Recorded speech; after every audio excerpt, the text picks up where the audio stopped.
Now, what I did when I got this objection was have a temper tantrum. And negative is easy, right?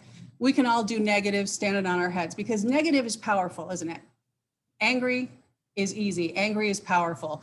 Well, I hope your business fails. Bam, right? Very easy to be angry and vengeful.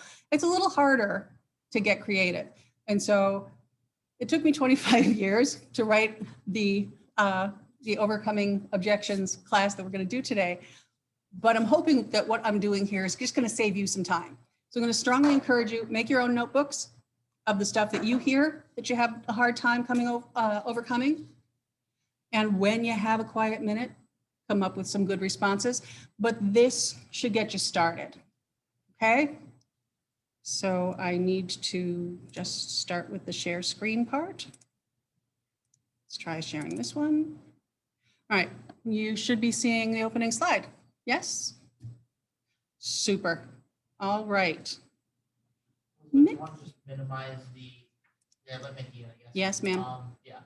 Yes, sir. I should say sir. You're a sir.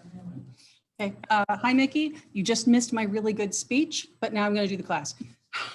Okay. So overcoming objections, preventing them before they happen and making them work for you. Obviously, if we can prevent an objection before it happens, that's a much stronger position. So we'll talk about that first. So first off, what are objections in sales? It's a pretty easy concept. I know lunch is delicious, but I need someone to answer. They're like versions of no. Any version of no. Thank you. Absolutely. When a prospect says some version of no, and there are lots of them.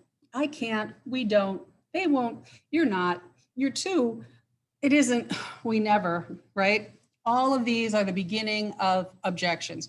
Well, we never deal with a consultant for this. We never work with an outside company. My boss won't, you're not, you're too. We hear it all the time. We can only prevent real objections. What do I mean by that? Well, there's some objections that are just purely emotional. People get a pit in their stomach and they just have to make something come out. We can't prevent those, but we'll talk about how to work with those in a minute. We also can't prevent fake or temporary objections. There are only 4 deal breaker objections. But there are these middle objections. People say things that they think are real, and we have to be the smart ones who kind of tear it apart, break it down, and realize that's not really an objection, that's just a piece of conversation. So we're going to start with the temporary, the fake objections, and then we'll move on. So what does a fake objection sound like? These are some fake objections that you'll hear all the time. I don't want to get stuck in a contract. I've never heard of you or your company. We're happy with our provider. We had a bad experience with your competitor. You don't understand my industry or my company or my business, right? Because they're the special unicorn people. But why are those objections fake? They're all fake for the same reason. They're fake because they haven't objected to you personally or your specific business or product. Now, it's rare that someone's going to object to you personally, but let's say you used to be married to their current spouse, like maybe they don't want to talk to you. That happens, not a lot. Well, I don't know how many times you've been married, but in general, this doesn't happen a lot. But occasionally someone's going to object to you personally, but more often it might be about your specific business or business model, or it might be about your specific product. But if they are not objecting to you personally or your business or your product, that's a fake objection. Just straight up fake. That's good. We can work with that. That's good knowledge. And what about temporary? What are some temporary objections that we all hear all the time? And just so you know, I am doing this really fast on purpose so we have room and time for questions and answers at the end, okay? Temporary. My boss is out of the office. This isn't a good time. We're under a contract. Click. It's not a priority right now. We don't have time to implement a new program. We're doing fine without.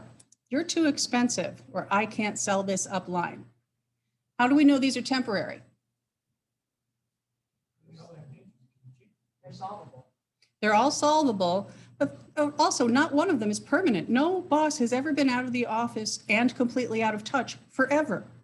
If they were, they wouldn't be the boss anymore, would they? Right? No one has ever been in a contract forever. They're all temporary. So another thing that makes a temporary objection temporary is that time or education will change the answer, or education might make them permanent. One way or the other, they don't have enough information for that to be a real objection. So again, useful information, being able to sort out what's a fake objection, what's a temporary objection. There's one more kind of objection. I actually enjoy these. There are the mental rest stops that we all take. A lead objects with a mental rest stop when they start to consider your product or service. Think about it. The number of times that you say, no way, get out. You're kidding. Shut up.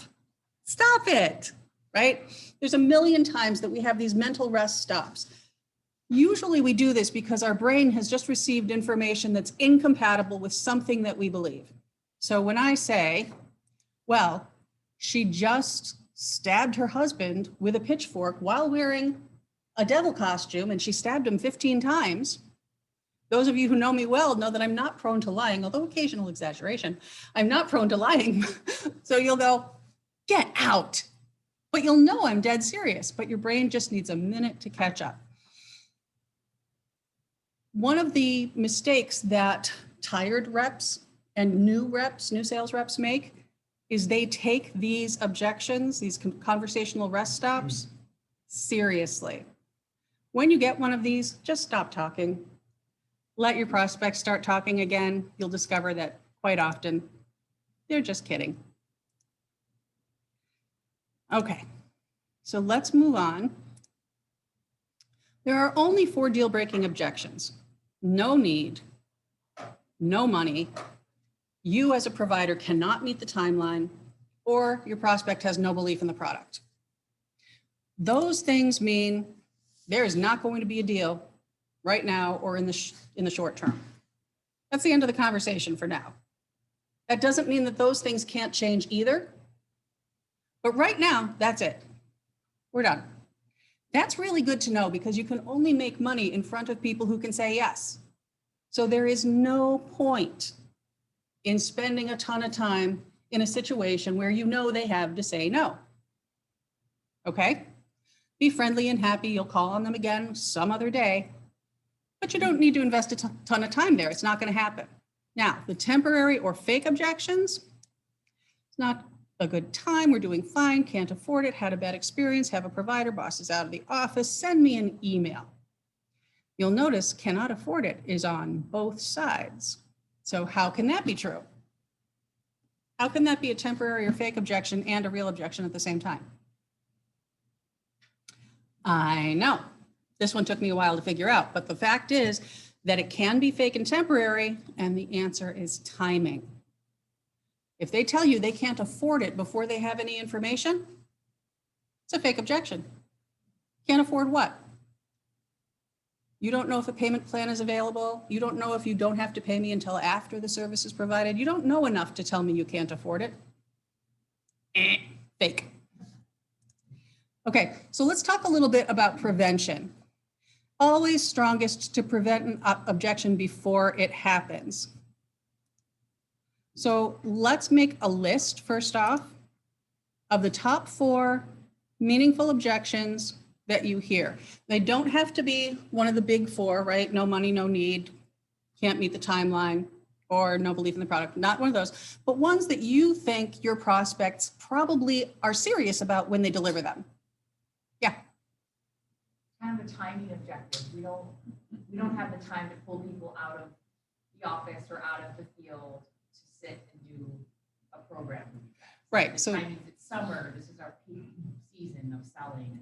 Right. So timing is a big one. All right. So this is bad timing. Lindsay is a leadership trainer, and her work often involves pulling people out of the field. And she's saying companies say they don't have time to pull people out of the field.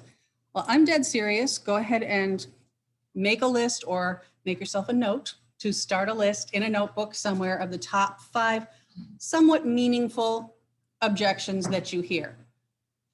And those objections are the ones that, with any luck, we're going to supply you with some answers for, and you're going to develop your own. Now, because I'd like to leave time at the end for questions and answers, just give yourself a heading in your notebook. We're going to move on to some of the semi-meaningful objections. We're going to try to flatter and educate our way out of objections. So, as an example, I always use Mr. Wolf as an example. Mr. Wolf doesn't know this, but I've told your story 4 times this week, and this is number 5. You are an educated consumer. This is how we're going to flatter and educate our way out of this objection. So I know that you can't really be under contract in New York State for my services. That's not really how things work. But sometimes I might meet people who think that their sales agreement is actually a contract. Now, if Mr. Wolf puts that out there at the beginning of the conversation, now his prospect isn't just waiting for the moment to say, I have a contract. He has flattered them. I know you know this, you're an educated consumer. He's flattered them. Are they really going to say, no, I had no idea? In other words, I don't know what I'm doing. Thanks for pointing that out. No. In the history of the world, has any executive said, I don't know what I'm doing? Thanks for pointing that out. So flattery and education often will get you over the hump on some really annoying objections. Does that make sense? Following? Okay. So it doesn't obviously have to be this objection. You know what comes up in your business. Use or get in front of a negative piece of news or a rumor as prevention. All right, so how does that work? You may have heard that NOCO sold off all of its gas station. And people think that because we sold our gas stations, we're going out of business. I don't know how that rumor got started. What's actually true is we used that money to invest in renewable energy because we think that's better for our community. I just wanted you to know. So if you work for NOCO Energy, right, you've had this strange occurrence happen where because you sold off the gas stations, everybody suddenly thinks you're going out of business, but you're not. So you get ahead of that early on. Does that make sense? So then you don't have to wait for the other shoe to drop. You find a positive way to tell that negative story. The bad timing prevention or development. Well, I'm sorry to hear that when someone tells you that the timing is bad, or you can tell that they're thinking it because of the way they're fidgeting, right? Sometimes you have that radar, you know it's coming. I'm glad to see we agree on the value. Pause. For a moment, let's say the timing was good. How long would it take on your end to implement a change like this or to organize an opportunity like this, depending on what you do? Listen to whatever they say. Well, on our side, implementation would take approximately 10 days. So adding your timeline to my timeline, it looks like we need to discuss this about a month out. When should we discuss this again? When you ask them how long it's going to take them on their side to implement this change, what you're doing is you're putting them in the situation of having made the purchase. They're picturing having made the purchase, and they're picturing getting things organized. They'll realize on their end that it's not as difficult as they think it is. And then it gives you an obvious opportunity to tell them how easy it is on your side. That in and of itself is enough to move the conversation forward a lot of the time. But if it's not, now you're getting on their calendar at a time that allows them the time they need, and you're not going to call them 10 times in between to make them crazy. Make sense? Okay. If you are taking notes madly, first of all, I really appreciate that. And second of all, you will receive this deck. And I wrote this deck the way that I did so that every page in it can be used as a job aid. So you can print it out and use it so you don't have to take crazy notes whilst you're trying to eat. Unless you like that. I can't afford it prevention. We all know what this looks like. We all know what I can't afford it looks like. They're fidgeting from the beginning, they start squirming in their seat, and then they stop looking at you when they start talking to you. No one ever looks at you and says, I can't afford it, right? That conversation never happens eye to eye. So you know it's coming. So obviously you need a good way to prevent it. You may think this sounds expensive, but most find it surprisingly affordable. And here's the key line, which is why I put it in red. So I don't overquote you, let's discuss what your specific needs are. Then I can give you a price only for exactly what you need. It's probably more affordable than you think. In 25 years, I don't think I've ever had anyone refuse me when I say this. The so I don't overquote you is key. People don't always realize that it's not just one price. It is a price that is tailored to their exact needs. So if you feel that this is going to come up, you want to say, so I don't overquote you. And you also, if it's an opportunity within what you do, want to discuss the possibility of doing it in phases, whatever it is that you do. Like I see Eric and Greg are here from a marketing company, marketing tech. You can often roll campaigns in phases, right? Phase 1, phase 2. If you can roll it in phases, that also helps with their understanding of how they can manage their budget issues.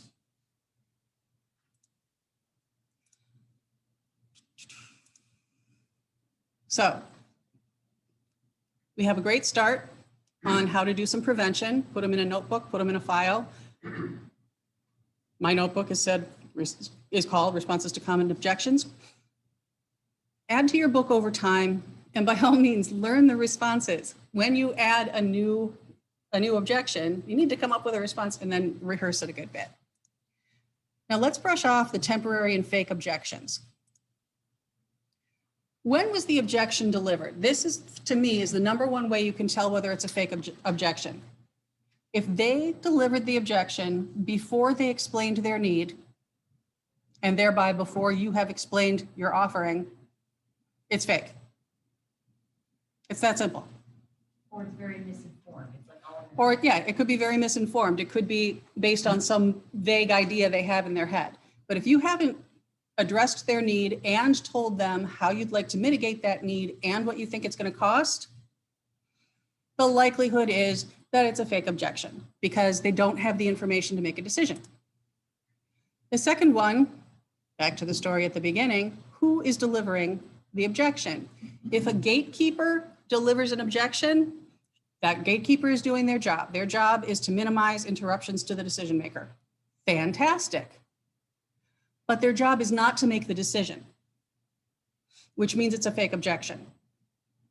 Now, the difference between making the decision and keeping you from disturbing the decision maker, you need to find a way for that gatekeeper to deliver your request for a meeting to the decision maker. But for them to say, no, we're not interested, we have 1, we have 7, whatever, that's not their decision to make. And of course, think about what makes it temporary. Think about, will time and education change this? And think about what makes it fake. Are they actually objecting to the product or the service? If the answer is no, fake. So also, make yourself a list somewhere of your fake or meaningless objections, because these are the ones you're not even going to bother with anymore. You're just going to work right around them. No need for the service, too expensive. We have a contract, happy with competitor, no time to talk to you. Boss isn't in, right? There's 1,000 of them. Click. If an actual decision maker says any of these things to you instead of a gatekeeper, you need to have something to respond with. So what do we say to, this is not a good time for us to buy? I'm going to suggest, I know you're busy. Let's schedule 10 minutes for when it's more convenient. What works for you? This is someone that you are sincerely believing has some interest or urgency. This is not going to work if they're just trying to get you to hang up. This is not a good time. Is it a budget question? If I could remove the cost of the purchase, could we set a 10-minute meeting? Oftentimes, people are concerned about cost because they haven't thought about ROI. So if we just tell them, look, it's free. Talking to me is free. So let's talk. Oftentimes, that's enough to get them over the hurdle. This is not a good time for us to buy. Oh, well, what are your company's main priorities right now? Write it down, because this will help you sell them later. I'd love to schedule 10 minutes when your schedule settles down a little. When they're genuinely going through something big, like they're moving their offices, or they're installing a new board, or they've just gone through a major hiring, or something else that's really big, it probably really isn't a good time. And you want to be sympathetic to that and open to doing things a little differently. This is not a good time for us to buy. This is the one I use most often. I'm not selling right now. I'm learning whether we might be a good fit at some time in the future. I'd like to spend 10 minutes learning more about your organization. People rarely refuse that. I've got to say, for a theoretically successful salesperson, which I am, I almost never sell because I let the client choose to buy instead. If you tell them that you're not selling, you're in a good place. There's one other thing that's common to all of this not good time things. I'm only asking for 10 minutes. Why do I only ask for 10 minutes?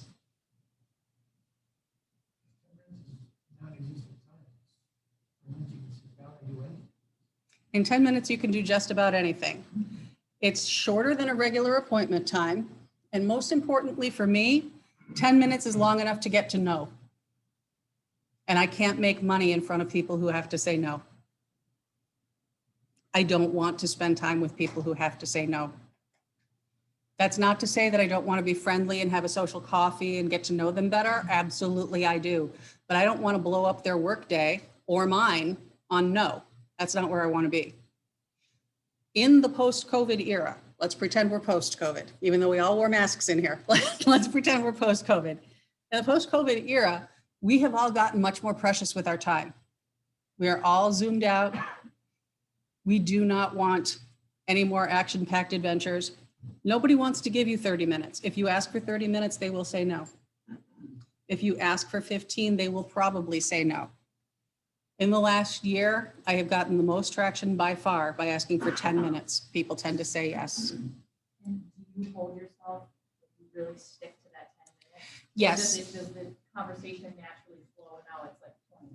Right. So the question is, does 10 minutes actually work, and do I hold myself to 10 minutes? The answer to that is yes. I have a very structured discovery process, and I know that I can get through my discovery questions to the point where they are either definitely out or it's a worthy conversation within 10 minutes. And if they are still interested, I say, you know, our 10 minutes is up. Do you want to keep talking? Do you have another few minutes? If they're interested, they make time. If they're not, they are grateful that I did not waste their time. Either way, I leave on a win. If you do not have a discovery process that's nice and tight like that, that's something to put in your Preventing Objections notebook. You need a really clean discovery process where you can ask a couple of key questions that educate you as a seller. This is not going to go anywhere. Okay? We can't afford it. Again, this is a decision maker saying this. It's not the meaningless objection that I got from the gatekeeper. This is a classic feel, felt, found situation. If you've been in sales for more than 10 minutes, you've probably heard feel, felt, found. I understand how you feel. Some of my customers felt the same way at first. They've found that the ROI they earn has made it worthwhile. That's a pretty standard response to we can't afford it. And I'll be honest, even though it works, I don't like it. I don't like it because it assumes I understand how they feel. And sometimes that works and sometimes that doesn't, but I don't know. I feel weird that way. I'm happy to tell you there are ways we can get started with little or no upfront cost. I like this one a lot. The long-term ROI averages a $4 return on every one you invest. Let's schedule 10 minutes to see if we're a good fit.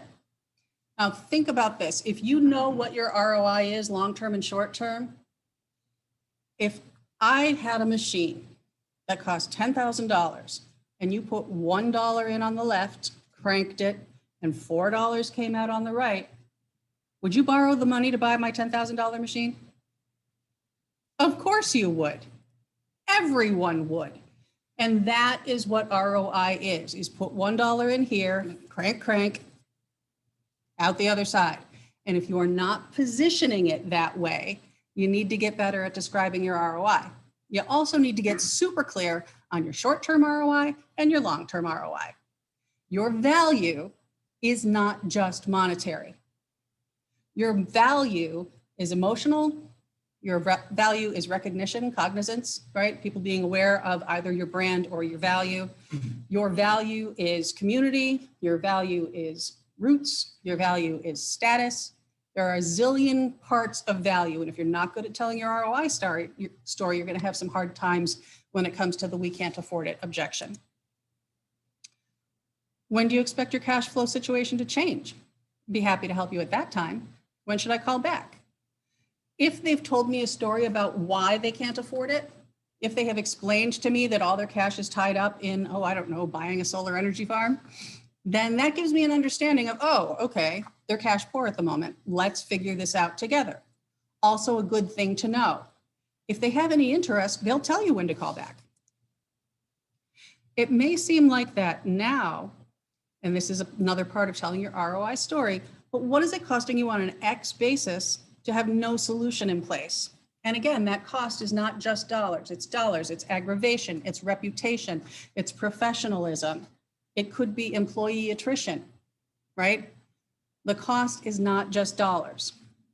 This conversation may free up time and money in the long run. So let's schedule 10 minutes to find out. Again, 10 minutes. This is my favorite. If I don't believe them, I say nothing. And as you were all just slightly uncomfortable in that 2 seconds of silence, they're uncomfortable too. 90% of the time, they will find a way to fill it rather than leave it there. And the more they talk, the easier they are to sell. I sound so jaded, don't I? But I believe that even though some people say sale is a 4-letter word, so is help. And I believe that in sales, we are helping people. We are providing solutions. So my goal is just to make sure that they know what it is I'm trying to help them with and what opportunities they have. If they know what the opportunity is and they don't want any, that's fine. I'm under contract with a competitor. Again, the DM is telling me this and not the gatekeeper. Well, that's great. Then you see the value of the product. When does your current agreement expire? That's great. Then you see the value of the product. How often do you hear from them? Are they providing the support you were looking for? If they tell you who the provider is, it's easier to know what to ask. That's great. You see the value of the product. Are you seeing the return on investment they promised? That's great. Then you see the value of the product. Would you prefer to do business with a completely local provider so that all your dollars stay in Western New York? That's great. Then you see the value of the product. What improvements have you noticed since you started working with them? Every one of these responses points out a weakness in their current provider without saying, that's great, they suck, which we can't say, no matter how badly the competition sucks, and sometimes they do, let's be honest. We can't say that because it's unprofessional and it makes them think less of us. But we can be excited for them. That's great. We both love marketing. Fantastic. Let's talk about it. And if they are not getting the return that you're asking them about, you've just put a little tic tac in the back of their head that's going to explode later. The next time they need to defend ROI, the next time that they need service and no one's answering the phone, the next time that they are bemoaning the Western New York economy and they realize that they're sending 65 cents on the dollar out of town because they're dealing with an out of town provider. So you need to know your competition well enough to position yourself well. If you're not making competitive cards on your primary competitors, think about doing it and memorize those primary weaknesses that they have so you know how to sell against them.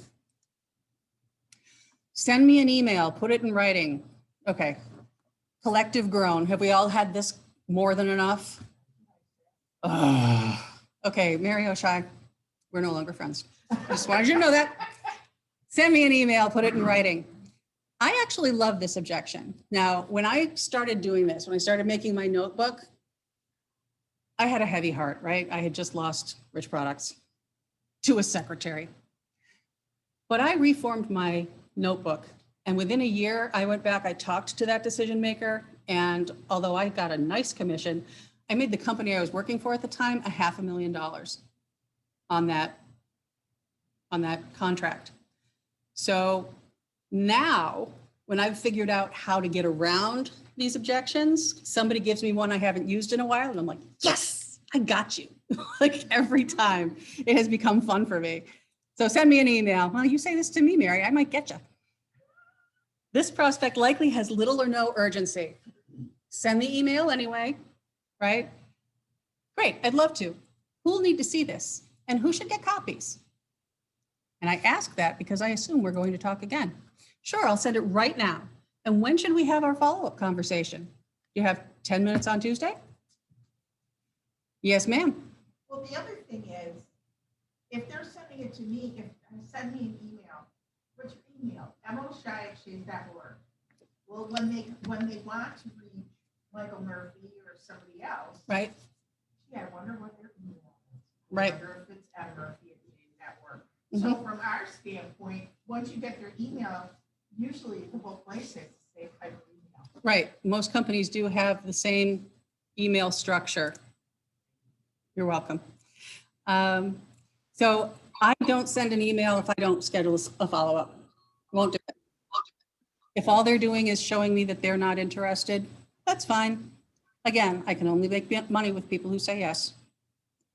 I just left my, Oh, you know what happened?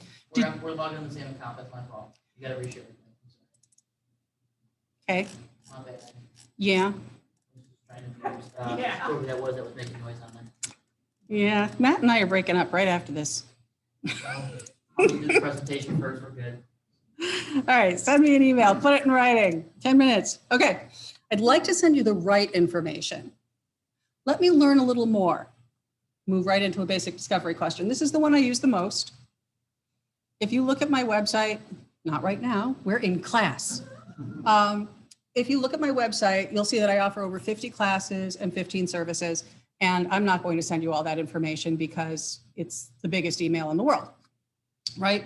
So I'd like to send you the right information, and I move into a discovery question.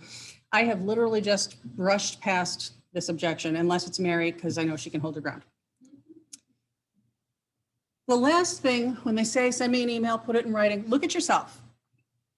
Did you just try to deliver a message that is either too big, too complex, or too vague for them to digest?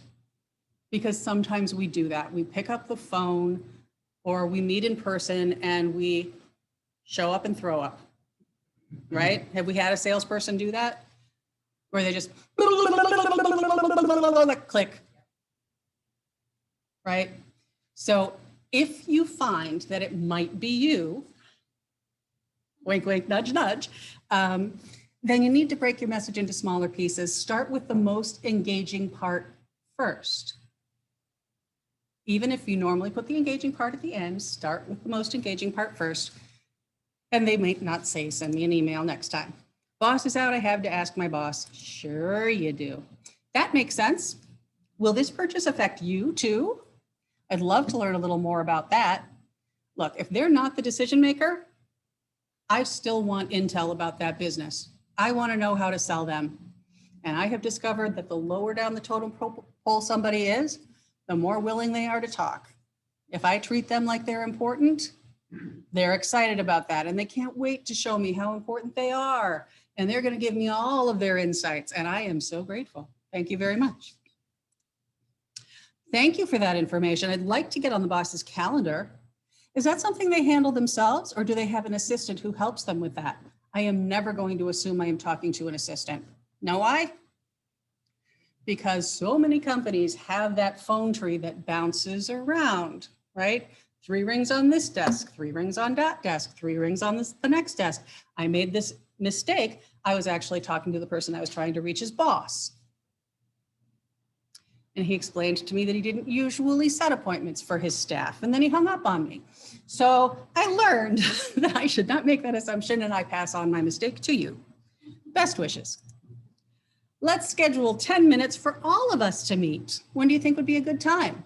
Always include that person and let them say, you know, I don't think I need to be in that meeting, but you are offering them your respect, and they are probably going to reciprocate with kindness. Based on what we've discussed, do you think your boss will have any specific questions? I might have some documentation that would be useful. This is another way for me to get them to tell me everything they know because they are so smart and can't wait to offer me the insights. And they're telling me how to sell their boss, which I kind of love. I had a bad experience. I heard bad things. Again, your decision maker is saying this to you. I'm sorry to hear that. Tell me what went wrong. Then explain how your company defends against this exact issue. Have you been dealing with this all alone this time? So let's say that it's a marketing question. Well, it was a completely useless campaign and we were with your competitor and we're not doing this again. Oh, that must have been terrible. Tell me all about it. And then when they obviously don't tell you, we had metrics in place and that's how we were able to measure, then you can explain, well, we protect against that because we have great metrics and we have great insights and we can thin slice your market and all of those other things, and then move forward. I'm sorry you had a bad experience with someone else. Did you know that? And then explain a point of added value. Your company does things so differently that that can't possibly happen with us. I'm sorry to hear that. This is if it was a long time ago. I'm sorry to hear that. Let's spend 10 minutes and I'll tell you what a successful relationship with us can do for you.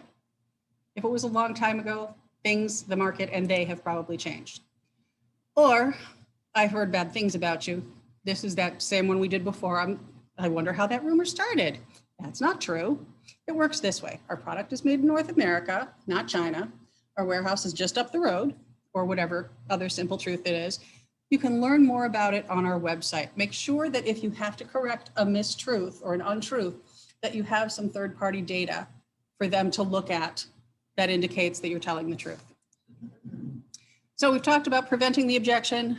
We've talked about if you get what might have normally been a nonsense objection, how do you deal with it when it comes from the decision maker? We did that.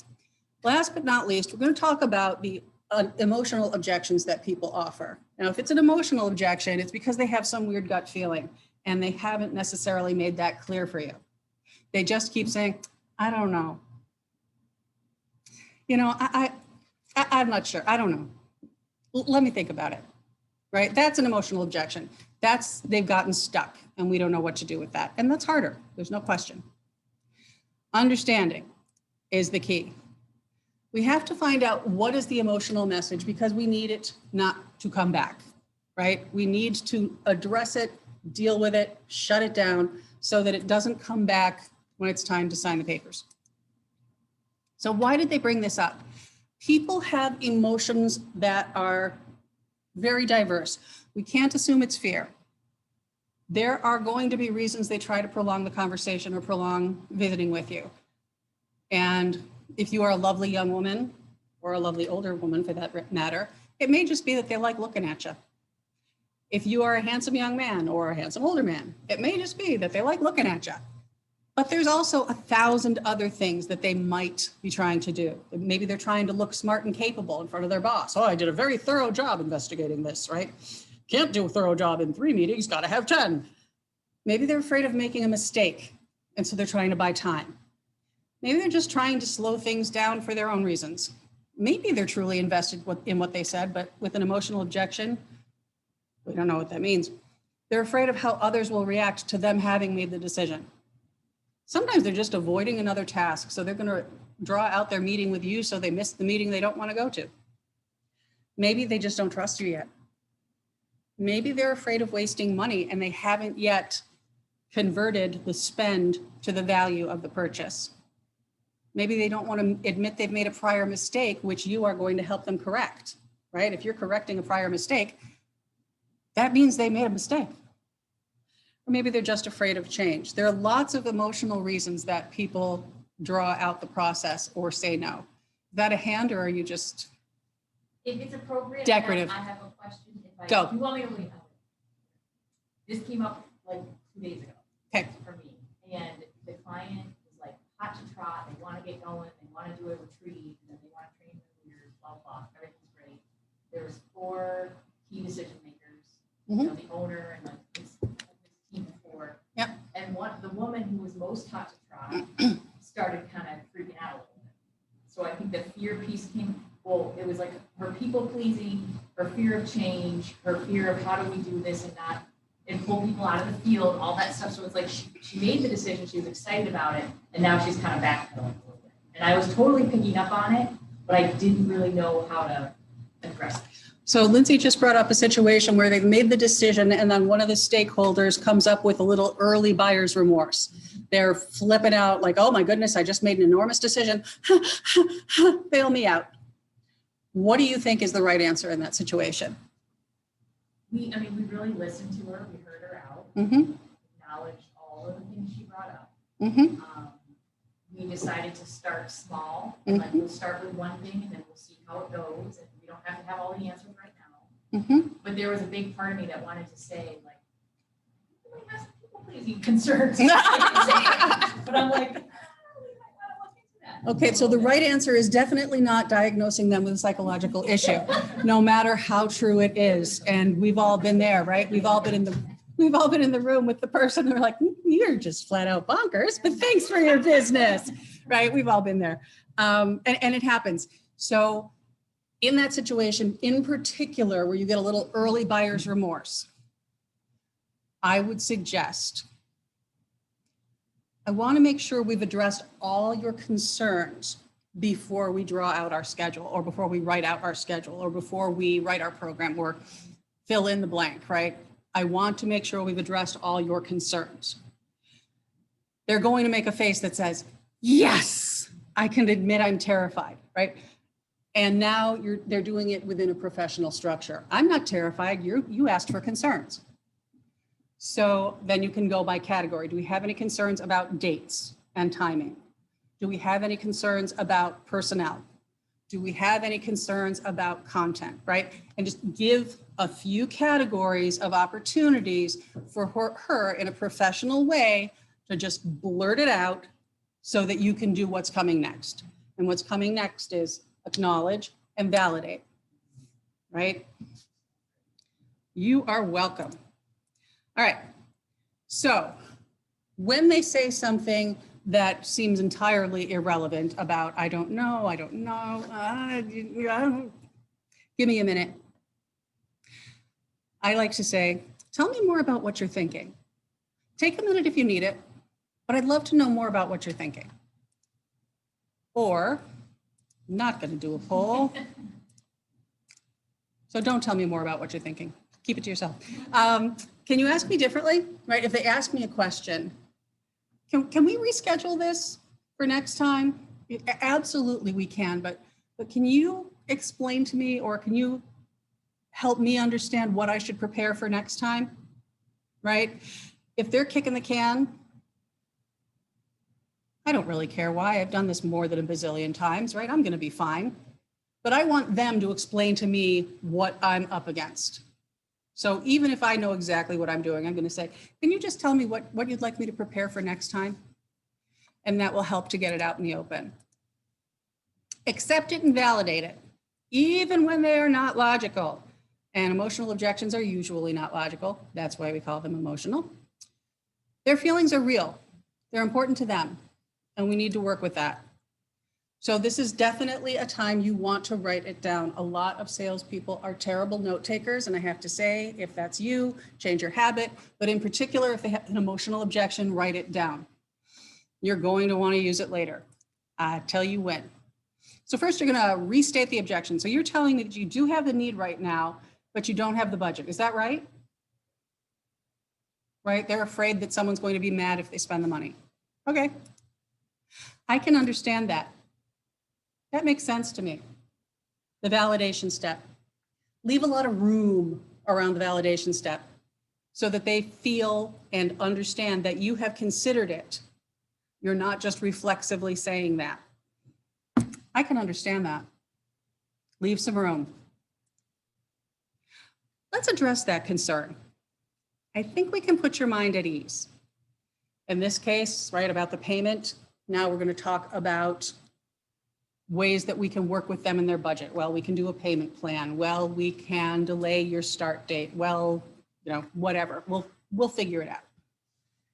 Whatever your remedy is, here's what I'd like to do. Explain the remedy. Does that work for you?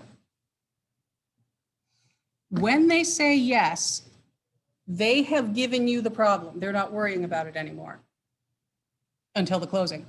But at that moment, they're not worrying about it anymore. When they say yes, you have taken responsibility for the problem. That's really important. Because now we're on the make it work part. And the make it work part is where you hand them the pen. If it's the right fit, you can make it work. And the turnabout is fair play part is that now you're going to take that problem, give it back to them, and remind them that they told you it was solved. Because they've given it to you. They're not thinking about it again until it's time to sign. And as soon as it's time to sign, it's going to come right back. And you can't let it live there, and you can't let it gain any traction. You have to remind them that they agreed that problem is solved. So this is what you say. They have the pen, and you say, just one second. Let's make sure we've addressed that concern you mentioned earlier. I think we've put your mind at ease. Then explain the solution they agreed to earlier. Does that still work for you? If they agree you've understood and you have taken that responsibility, and you best not mess up whatever it is you told them you were going to do to fix it. If that does not still work for them, you have gotten ahead of it. You don't have a problem customer. You don't have 1,000 calls to customer service. You have a conversation, and then you have a signature. Does that make sense? Because as sales reps, we want the customers who are going to say great things about us. We do not want the customer who says, well, she bullied me into signing this contract, and now it costs $1 bazillion, and my boss is mad at me all the time, and I'm going to quit. We don't want that word of mouth out there. So we're going to remind them that they agreed to this, and that will usually get the signature right away, and you're fine. But if they're still terrified, or they've had an additional conversation with someone who has said, I can't believe you're going to spend this money, you're out of your mind, better that you know now.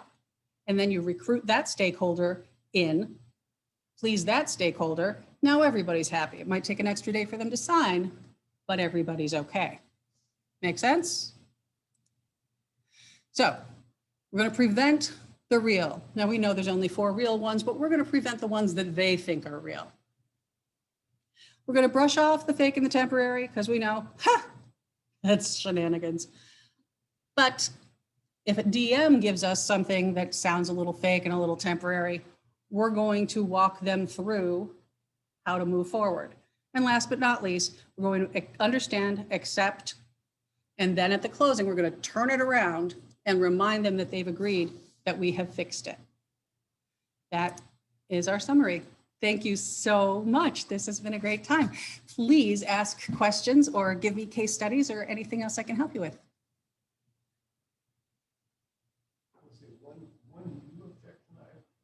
Yes. Yes. Yes. Yes. So Greg Hennessy just brought up in a Zoom meeting when someone does not show their face. And I have actually made it a habit when I am speaking with prospects to say, please have your camera on. It's just a simple request. I usually put it in a different color so that they can't ignore it or pretend they didn't see it. And it makes a huge difference. Even though it's not real eye contact, by the way, if you guys are unclear on this, eye contact on Zoom equals you look right in the camera. Do not look at their face. it doesn't work. Look right in the camera. But even though it's not real eye contact, people trust you more when there's eye contact. And so I have found that helpful. Does it work 100% of the time? I think I've had 2 in the last 6 or 7 months who haven't turned on their camera, but in general it works. But great one to bring up. Anybody else have anything that they'd like to offer, share, ask, complain about? It's a safe space. Yes. Well, I have one. I had somebody a teacher who was going to bring, let's say, 60 students to see Frozen. And I think she's just afraid of COVID in the theater because it's the first show we're going to have. But she said, well, the parents don't think the show's going to go on. Mm-hmm. So I have a discussion planned with her. Mm-hmm. But, and basically I'm going to say, you don't have to pay until 4 weeks before the show. Mm-hmm. Excuse me. So if it's going to happen, we'll know by then. Right. So the way I would approach that is I would prevent objections. I would take the top 3 objections that I can see coming, and I would explain immediately off the top. First of all, your money is safe. If the show doesn't go on, you will be refunded and all the parents will get their money back. Second of all, this is a COVID safe space. We've upgraded our air handling. It's this, and it's this, and everyone will be fine. And third, we are in regular touch with the New York State government, and we've been given no reason to believe that the show will not go on. Now, what is it that you wanted to address with me? She won't have anything left. It's done. Right. So just prevent the objections right off the top. That's where I would go, truly. And I wouldn't put that in an email. I would look her in the face, either on Zoom or in person. That's where I'm trying to get her in a face-to-face. Yep. No, but prevention is the only way there, because she's going to become more and more emotionally invested in these as she gets feedback from the parents. And I am sure she's getting feedback from the parents. What if I tell little Jenny she's going to Frozen and we can't? I'm going to hear about it for the rest of my life. And I'm going to tell her it's Mrs. Martin's fault because Mrs. Martin told me it would be fun, right? And now Mrs. Martin is freaking out of her head, right? So she's got all this emotion going on anyway. So you prevent, and then all you have to do is deal with the emotions. I understand why you feel that way. You are in a difficult position, Mrs. Martin. You are the middleman, but I am giving you every assurance that we have taken these various precautions. Make sense? Yes, it does. Thank you. Hope it gets you there. All right, anybody else? No? Is there like a talking to listening ratio in general? Yes. in these sales meetings? Yes. And how do you tell someone you work with talks too much to not do that? You tell them about this great presentation that you went to, and the presentation lady said, I am a lady, said, studies have shown that successful sales reps, those who achieve above quota consistently, speak 33% of the time or less in a meeting. And that is true. And that study gets done every year. And I have never, ever seen the number consistently above quota, above 35%. And I look at that statistic every year for the last 15 years at least. We keep them talking. That's our job. We keep them talking. Anybody else?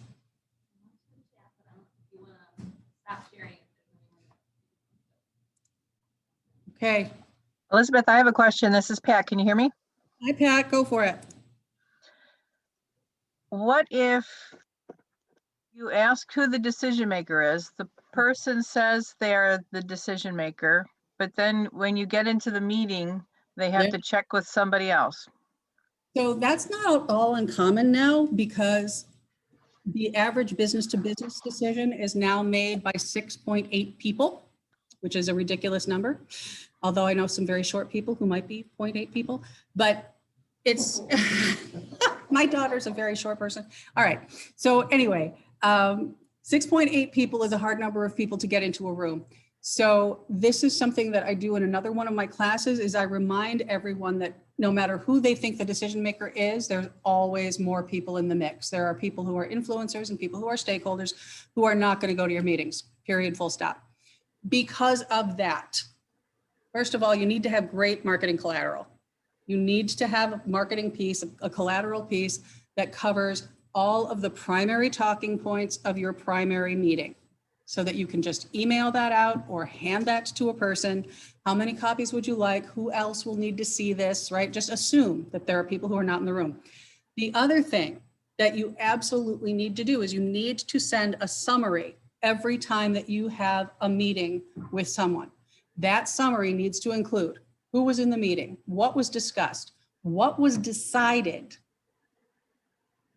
why it was decided, what actions items there are, and what the timeline is for the next meeting. Those pieces need to be in every summary email. You want me to do that again? Who's in the meeting? What the date of the meeting was? What was discussed? Every single point. What was decided? Because you will often discuss things that are not decided. So if it was tabled, just put tabled at the end. What the action items are and whose they are. What the timeline is for those action items and when your next meeting is. That needs to go out every time you have a meeting with someone. And at first, if you are not doing that right now, it's going to take you 15 minutes and it's going to feel like forever and you're going to be really mad at me. But this is what it does for you. It creates a document that they can circulate that frames all of that information in your words. Do you think they're going to spend 15 minutes writing it themselves? No, they're not. So you have just gotten the opportunity to address all of those people in your words. Also, when you finally do get to meet with the stakeholder, they know how thorough you've been, what you've discussed, what was decided, and why. Tertiarily, your competition's not doing this. So you look insanely professional next to your competition. And I can tell you that every company I've worked with who has implemented this has seen an immediate jump, not a little up, a jump in their closure rate. So when you are creating this document, and maybe you have 3 meetings because you have a couple on the phone or a Zoom and a one in person or whatever, by the time you sent them multiple of these documents and they've sent all of this upline, you're going to have convinced everyone of your professionalism and your thoroughness, and it ups the trust enormously. Because you've given them a whole file, right, of how you do business and how accurate and how thorough you are. Does that help, Pat? Yes, thank you very much. And please don't divorce me. I was driving, I was on my phone, and when I came home, I said, I need to get on my computer because you were covering part of the presentation on my phone, so sorry. Can we make up? All good. Does anybody else have a question, either remotely or here in person? I have a question, Elizabeth. Hi, who's this? It's Sandra. It's Sandra Hi, Spiller. Sandra. Can you hear me? I Hi. can hear you. What's Don't up? know why my picture isn't coming up on top of the background. However, I just wanted to ask you, what do you do when you run into somebody and maybe your service is something they've never used before, they don't, have a lot of experience with it, when they want to start asking you, well, who are your competitors and what do they do? How do you go about that? I have got to say, Sandra, you've caught me flat-footed. I have never been asked who are my competitors and how do they do their jobs. Maybe because what I do, the competitors are so big and so obvious, like, Deloitte is my competition, and Rain Sales Group, and, some very big players. That has not come up for me. If you give me a second, I will tell you what I think. I think if someone asked me that today, I would say, well, I'm sure you're familiar with their offerings and it's all on their website. What I'd like to talk about is our differential advantages, things we can do for you that they can't. Great. Yeah. Good. I think that's where I would go. Yeah, that's why I try to steer it that way too. It's interesting when you do something that some people have never heard of, then they Right. go off on these weird tangents, and I'm thinking, well, if you came and told me you were a bank, I don't start asking you, well, do you know I know there are three other banks. Can you tell me what the other three banks do? Right. No, every now and then people still, when I tell them I'm a sales consultant and sales enablement trainer, people say, oh, really? People pay you for that? And I usually just smile and say, no, not really. With that, right? Right. Right. Does anybody else have a question? Anybody? All right. Well, thank you so very much for your time today. I really appreciate it. And I look forward to seeing you again. You want me to leave this open for you, Matt? Yeah, yeah. Well, this is not my mask. That's for you. Oh, thank That's you. $5,000 cash. I like you better all the time. We're not breaking up now. No. Oh, beautiful. That's good. I could buy your love. I appreciate that. Everybody who's joining us at home and everybody's in the room, our next event is the board induction and dinner, which will be taking place right down the street at the Marriott Harbor Center on Tuesday, May the 25th. If you have not already registered, which I'm sure you all have, but if you haven't, go to bnsme.org to register for that. It's gonna be a nice dinner, cocktails on that, what do you call it? I guess it's technically a lobby bar area that kind of overlooks like the marina and everything like that. And then dinner in a dark back room while we do the blood oath for the board. Yes, and also the entertainment for that evening, other than me telling stupid jokes, I will be doing a one-on-one conversation with Del Reed, who is the founder and president of 26 Shirts, which if you haven't heard of them, I definitely suggest you look up 26shirts.com. Go to the website and see all the cool stuff that they do as well. But they basically sell t-shirts that benefit families and organizations all over Western New York. And they've raised well over $1 million right now in the last few years. And that's going to more or less conclude our programming year. However, I also encourage you all to register for the golf tournament if you haven't already done that. That's on June the 21st.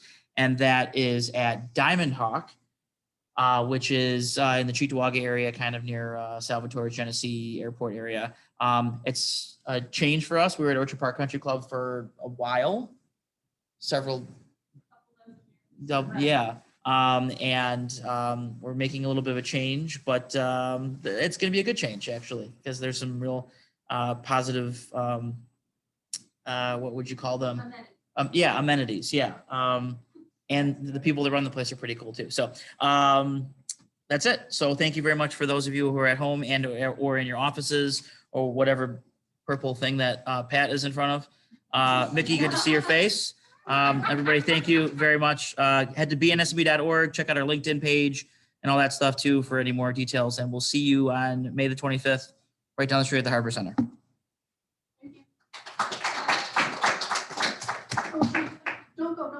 Don't go. No, don't go. What happened? I'm sorry, just remind them that they can get the deck from Gina. Oh, yes. If you want the deck, I'll reach out to the people who left. So Kurt, it's basically you and Sandra left. Send an email to bnsme@bnsme. She's just going to send it to you. Never mind. So she's going to send you the slide deck. Thanks, folks. Get back to work.